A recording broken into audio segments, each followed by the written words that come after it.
I asked an expat friend why he left the Philippines for Vietnam. He thought for a second, then said one word: exhaustion.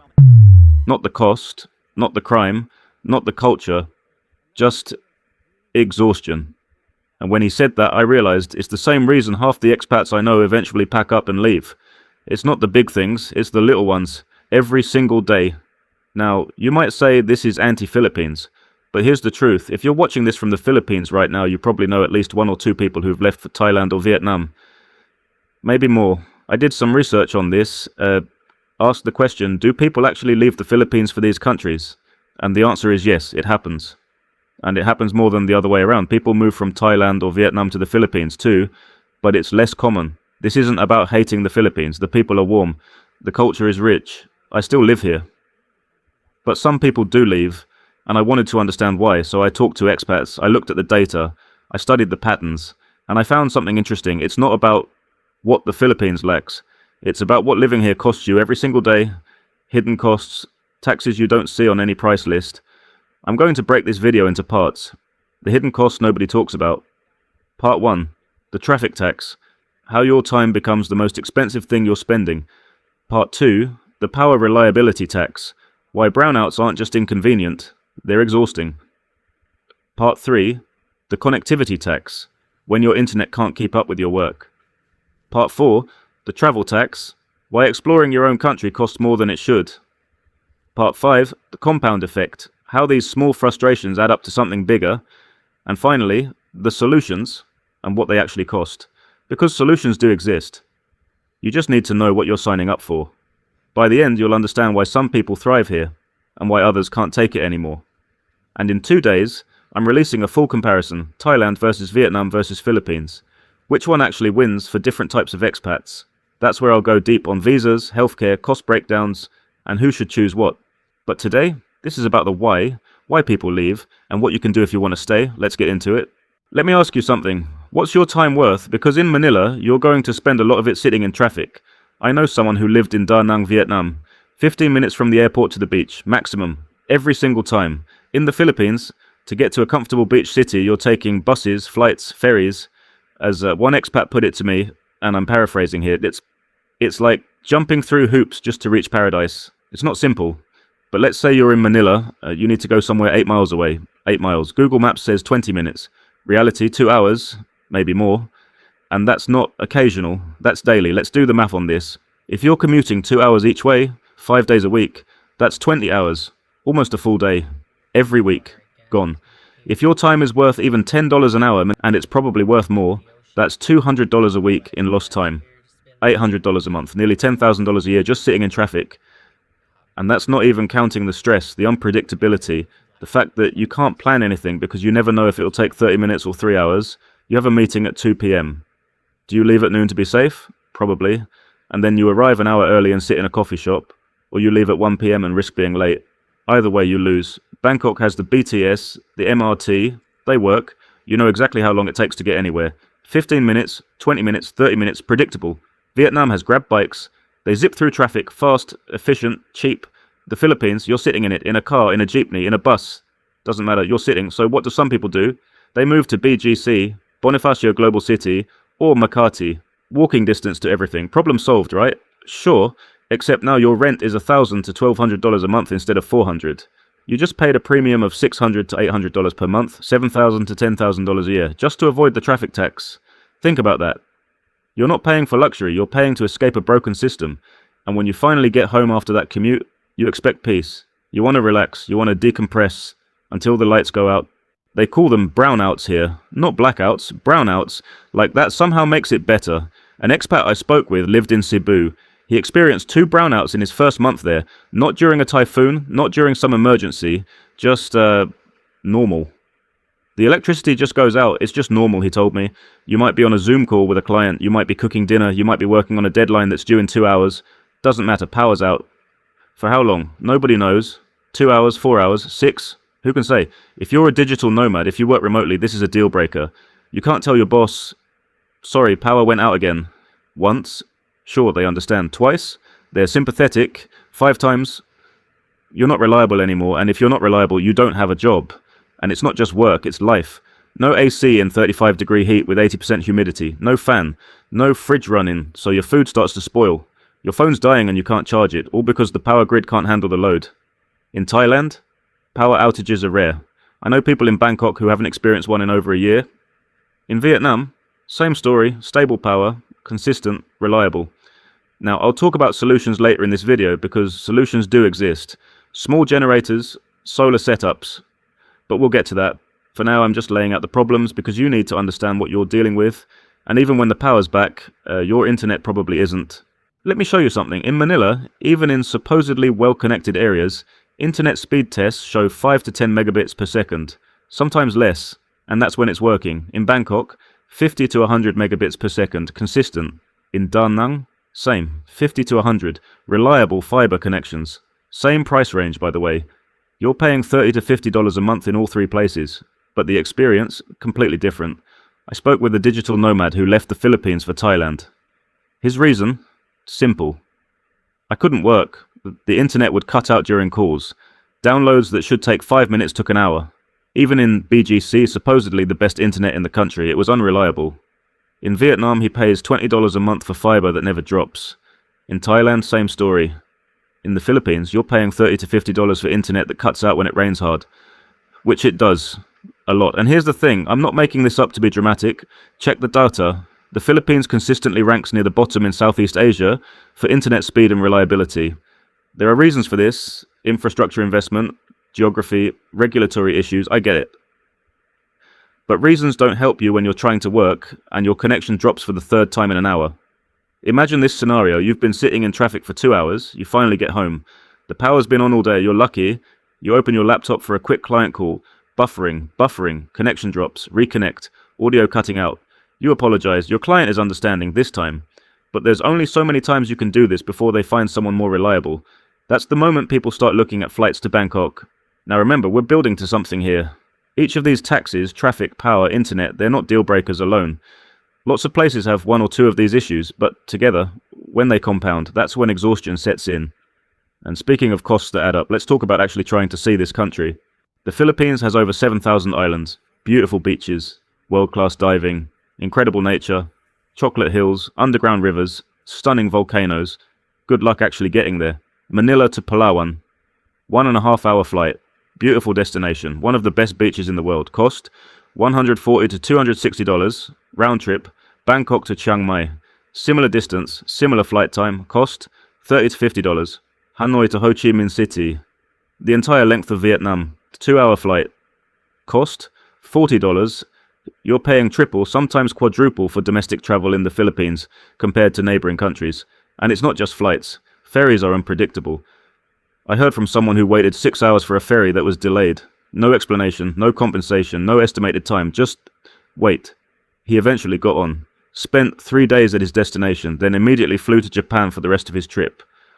Too hard, he said. Well, the Philippines is just too hard. And then there's NAIA, Ninoy Aquino International Airport in Manila, ranked one of the worst airports in the world for over a decade. Not worst in Asia, worst in the world. Overcrowded, confusing, understaffed. Immigration lines that take 90 minutes because they have 4 officers processing 300 passengers. I watched a family with 3 kids waiting in line. The youngest was crying, the parents looked exhausted, and that was their introduction to the Philippines. Meanwhile, Bangkok's Suvarnabhumi Airport, modern, efficient. You're through immigration in 20 minutes. Same with Tan Son Nhat in Ho Chi Minh City. It's improving rapidly. First impressions matter, last impressions matter. NAIA fails both. So what happens?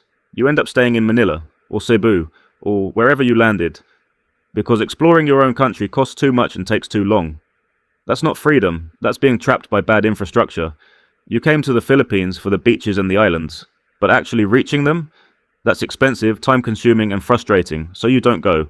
You stay local, you see the same places, and you start to wonder, why am I here? Okay, so we've covered traffic, power, internet, travel. You might be thinking, Swaya, that's not that bad. I can deal with it, I'm adaptable. And you're right, you can, for a while. But here's what breaks people, here's what nobody warns you about. It's not one thing, it's never one thing. Let me walk you through a typical week. Monday, you sit in traffic for 2 hours to get to a meeting. You're tired, but okay, you dealt with it. Tuesday, power goes out for 3 hours, middle of the day. You lose work. Your food in the fridge is questionable now. You're frustrated, but you adapt. You grab dinner out, move on. Wednesday, internet cuts out during your client call. 3 times, you apologize profusely. They're understanding. Barely. You can hear it in their voice. They're questioning if you're professional. You feel embarrassed. Thursday, you try to book a weekend trip to Palawan. Flights are $200 each way.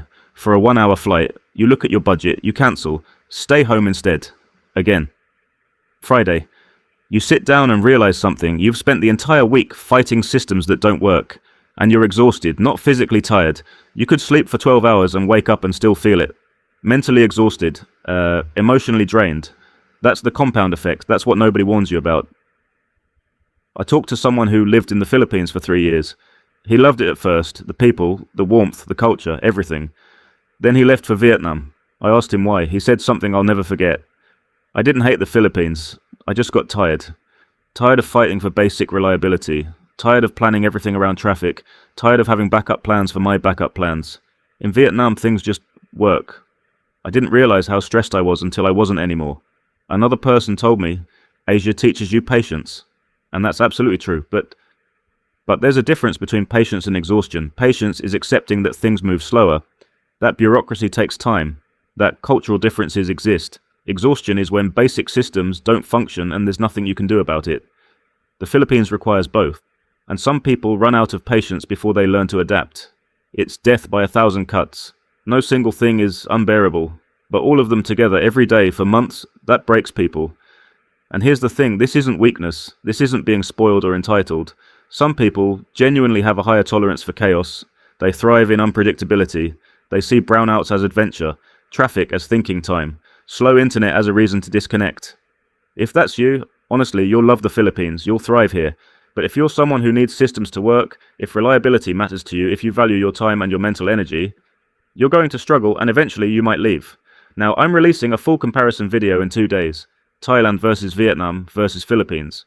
That's where I'll break down visas, including the SRRV, retirement options, 90-day runs, all of it. Healthcare systems, complete cost of living charts, food, dating, expat communities, and I'll tell you exactly who should choose which country, because it's not that one is better, it's that different countries fit different people. But today, this is about understanding why people leave the Philippines specifically, and also, and this is important, how some people stay and make it work, because that's what we're going to talk about next.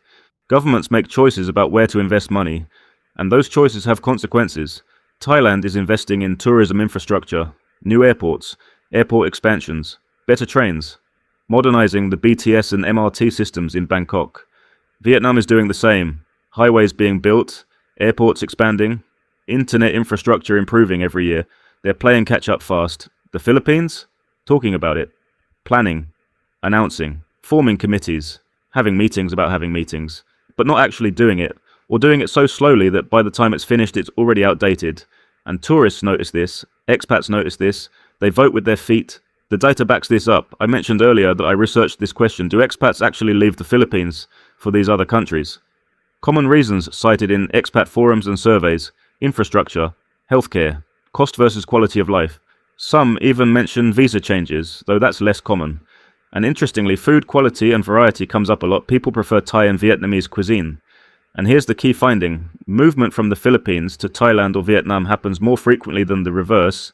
Yes, some people move from Thailand or Vietnam to the Philippines, usually for relationships, for English, for the long-term visa options. But the flow is heavier in the other direction. People leave the Philippines for better infrastructure. Let me give you the math that expats do in their heads. In the Philippines, I might pay $3,000 a month to live in BGC and escape most of the problems. I get backup power, decent internet, walkability, safety. In Bangkok, I pay $2,500 a month and the problems don't exist at all because public infrastructure works. I get the BTS, reliable power everywhere, fast internet everywhere. In Da Nang, I pay $1,500 a month and get similar quality of life. That's one calculation, but it's not the only one. Because here's what a lot of people miss. You don't have to pay the BGC Premium to make Philippines life work. There are other options, other paths. And that's what I want to talk about now. Okay, we've covered a lot of problems. Traffic, power, internet, travel costs, the compound effect. You might be thinking, so the Philippines is just broken. Why do people even live there? Fair question, let me answer it. Because solutions exist. They're just not the solutions bloggers tell you about. Let me break this down into 3 tiers, because that's really how it works here. 3 different ways to live in the Philippines, each with different costs and trade-offs. First option, the BGC Premium. This is what I covered in my cost of living video. You pay $3,000 a month to live in Bonifacio Global City or similar premium areas. What do you get? Backup generators in every building. Brownouts, you won't even notice, your power stays on. Premium internet, not perfect but reliable enough for work. Walkability, you don't need to deal with traffic because everything's within walking distance. Security, you feel safe, your family feels safe. This is the easiest solution, it's also the most expensive. You're essentially paying to escape the public system failures. And for some people, that's worth it. If you've got the budget, if you value convenience and reliability above all else, if you're retired with a good pension or you're a successful digital nomad, BGC life works. It's not my life. I don't spend $3,000 a month, but I know people who do, and they're happy. So that's option 1. Option 2, the middle path. This is where most long-term expats end up. You live outside BGC, maybe Cebu, maybe Davao, maybe a decent neighborhood in Manila that's not premium priced. Your rent is $600 to $1,000 instead of $1,200 to $1,500, but you prepare, you adapt, you find solutions. Brownouts, get a small generator. I'm not talking about a massive whole house system, a small portable generator. You can get one for $300 to $600 that'll power your fridge, fan router and laptop. Or install a small solar setup. Basic solar with battery backup for essentials. Around $800 to $1,500 one-time cost. That's your brownout problem solved. Not with a $3,000 monthly rent premium with a one-time investment. I know someone who experienced his first scheduled brownout after living here for 6 months. He was completely unprepared. No light, no phone load, no backup plan. He slept all day. Took a cold shower in the dark using his phone flashlight. Felt a bit of culture shock. But his conclusion? It's a small price to pay for living in paradise. He said next time he'll be prepared. He'll get a battery-powered lantern. They cost maybe $10 to $20. He'll make sure he has phone load before the brownout. He'll find out where the brownout parties are. Yes, that's a real thing. Locals organize community events during scheduled outages and actually go. Because here's the thing, Filipinos deal with this too. They've adapted, they've built community around it. Resorts have backup generators and throw parties during brownouts. Locals play games, have cookouts, make it social. If you integrate into that, if you prepare and adapt, brownouts become inconvenient, not devastating. Internet, get Starlink. Yes, it works in the Philippines now. Initial cost is steep, the dish is around $600. Monthly fee is about $60. But you get satellite internet that doesn't depend on local infrastructure. Doesn't cut out when it rains. Doesn't slow down during peak hours. Is $60 a month more than local internet? Yes. But it's reliable, and if you work remotely, that reliability is worth it. I know digital nomads who've switched to Starlink and said it completely changed their experience here. No more stress about connection drops during client calls. Traffic? This one's harder to solve individually, but you can minimize it. Live close to where you work or spend most of your time. Choose your location strategically. If you're remote, live in a smaller city where traffic isn't as bad. Or, honestly, embrace the motorbike life. I know, it's not for everyone age, along with safety is a real concern, but a motorbike cuts through traffic that would take an hour in a car. Just be careful. Wear a helmet. Drive defensively. Don't be stupid about it. Domestic flights expensive? Yeah, they are, so you adjust your travel strategy. Maybe you travel regionally more. Fly to Thailand or Vietnam once every few months instead of trying to see every Philippine island. Cost ends up similar, you get variety, or you accept that exploring the Philippines is a slow process. You're not going to see everything in a year, that's okay. The point is, middle path life requires preparation and investment, but it's doable, and it costs way less than the BGC Premium. This is probably where I fall, honestly. I don't live in BGC, but I've made strategic choices to minimize the frustrations. Option 3, province life, full adaptation. You're living on $1,000 to $1,500 a month. You're not in a city at all. You accept the brownouts. When power's out, you read, you sleep, you go to a neighbor's place, you attend the brownout parties that locals organize. That expat I mentioned who experienced his first brownout. He's in province life. First brownout since he arrived. It caught him off guard, but he survived. Next time, he'll have a battery-powered lantern. Maybe $10. He'll have phone load ready. He'll know where the local community gatherings are during outages. He'll adapt, because that's what province life requires. If you're willing to integrate into local life, if you're willing to live more like a Filipino than like a foreigner demanding Western standards, province life works. But you can't complain about the infrastructure, because you knew what you were getting into. You're trading modern convenience for low cost and cultural immersion. That trade-off works for some people, not for me. Maybe not for you, but for some, absolutely. And also don't forget, you can get your Gen and Starlink too, but I'm just saying most in this category don't see it as necessity and they survive. So here's the truth about cost of living in the Philippines. It can be cheap. Province life, full adaptation, $1,200 a month or maybe less. It can be middle tier, strategic location, backup solutions, $1,800 to $2,500 a month. It can be premium. BGC bubble, pay to escape, $3,000 plus a month. What it can't be is cheap and convenient and reliable all at once. Pick two. You can't have all three. Now compare that to Thailand or Vietnam. In Bangkok, public infrastructure works well enough that you don't need backup generators, or Starlink or strategic location planning. You get reliability and convenience at the middle price tier. $2,500 a month gets you a much smoother life. In Da Nang, Vietnam, same thing, maybe even cheaper. $1,500 to $2,000 gets you stability without workarounds. So the calculation expats make is, do I want to spend $1,800 to $2,500 in the Philippines with backup solutions and workarounds? Or do I want to spend the same or less in Thailand or Vietnam without needing those workarounds? And for a lot of people, the answer is Thailand or Vietnam. Not because the Philippines is bad, but because the mental energy required to make Philippines life work is exhausting. Even with solutions, you're always thinking ahead, always planning, always adapting. Some people love that, they thrive on it, it's an adventure. But for others, after a year or two, they're tired. And that's okay. Neither choice is wrong, you just need to know which type of person you are. And again, just recently, a big Philippine-based YouTuber just left the Philippines. Most of you have seen the video, and don't forget that's someone that has also called the Philippines paradise. From the start, one way or the other, not once or twice. And at the end, he left paradise. He framed it around 1,000 little things that drove me crazy. So, that's what I'm talking about. Some people leave when they can't take it anymore. The good thing is that you're not tied down. You can leave whenever or rather you should leave whenever you want. Look, I still live in the Philippines. Not full-time, of course, I do go out of the Philippines, but I stay most of the time in the Philippines compared to other places in Southeast Asia, and I plan to stay. Not because I don't see the problems, I clearly do. I just spent about 25 minutes talking about them.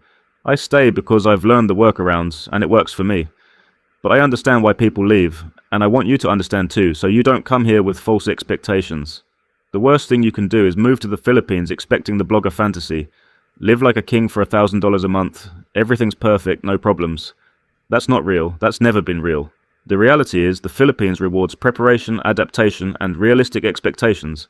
If you come prepared, if you budget for backup solutions, if you choose your location strategically, if you accept that things won't work like home, you can thrive here.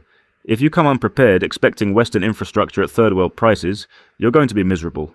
So here's who should come to the Philippines. People who like solving problems. Who see brownouts as a challenge to overcome with a generator, not as a deal breaker. People who value English-speaking community, the ability to have deep conversations, make friends easily, integrate socially. If that matters more to you than perfect infrastructure, you'll love it here. People who are genuinely okay with chaos, who can laugh when the internet cuts out, who can adapt when plans change, who see unpredictability as adventure. People willing to invest in solutions, who'll buy the generator, get the Starlink, choose the right location, who understand that comfort requires preparation here. People who can afford the BGC Premium and don't want to deal with any of this. If you've got $3,000 a month to spend, you can escape most of these problems entirely. If any of those describe you, come. You'll probably be fine, but maybe think carefully if you need systems to just work without thinking about them.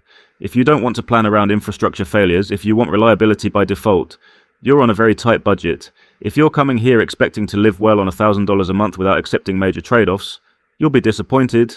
You're not willing to adapt or invest in solutions. If you need everything to work like it does back home, and you're not willing to buy a generator or get Starlink or adjust your lifestyle, you're going to be frustrated constantly. And if those describe you, that's okay.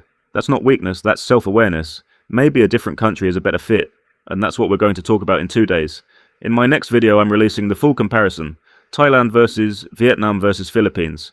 We'll go deep on visa options, the SRRV, Thailand's retirement visa, Vietnam's 90-day runs, and yes, we'll talk about Thailand's constantly changing visa laws that frustrate everyone, healthcare systems, quality, cost, what's actually available in each country, complete cost of living breakdowns for all three countries, apples to apples comparison, food, dating, expat communities, language barriers, infrastructure in detail, comparing public transport, internet speeds, power reliability across all three, and exactly who should choose which country based on your priorities, your budget, your personality.